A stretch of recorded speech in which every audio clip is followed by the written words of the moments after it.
నేను స్టార్ట్ చేసినప్పుడు it was a risk అండి. Basically it was a risk. నాకంటే రిస్క్ చేసి ముందు స్టార్ట్ చేసిన వాళ్ళు ఉన్నారు. నేను మొత్తం క్రెడిట్ తీసుకుంటే కూడా నా కాంపిటీటర్స్ దగ్గర నుంచి కరెక్ట్ కాదు. But still when I started it was a risk definite గా.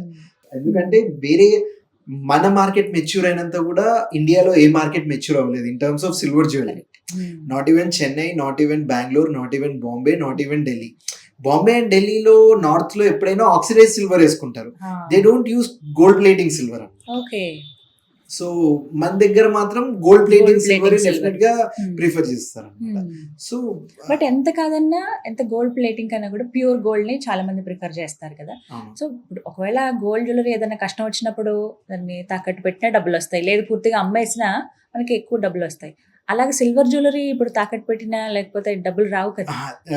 ఎవరు కూడా తీసుకోరండి నిజంగా చెప్పాలంటే. మనీ అనేది దానికి రాదు. దాని నుంచి మెల్ట్ చేస్తే ఇప్పుడు 100 grams మెల్ట్ చేసాం అనుకోండి, 100 grams వాల్యూ ఒకవేళ ఈ రోజు 10,000 15,000 ఎంత ఉన్నా గానీ ఫ్యూచర్ లో పెరిగినా గానీ ఆ వాల్యూ మాత్రం ఎక్కడికి పోదు. ఇప్పుడు ఎలా అయితే గోల్డ్ కరగబెట్టేసి ఆర్నమెంట్ ని కరగబెట్టేసి మీరు ఎలా అయితే మనీ ఎక్స్చేంజ్ చేయొచ్చు, అదే విధంగా సిల్వర్ ని కూడా కరగబెట్టేసి మనీ ఎక్స్చేంజ్ చేసుకోవచ్చు, 100% చేసుకోవచ్చు. బట్ మీరు స్పెండ్ చేసిన అమౌంట్ కి దానికి రేషియో ఫరక్ ఉండొచ్చు, కానీ డెఫినెట్ గా స్పెండ్ చేయొచ్చు మీరు మాత్రం. అది ఎక్కడైనా మీరు సిల్వర్ కి మాత్రం తీసుకోవచ్చు.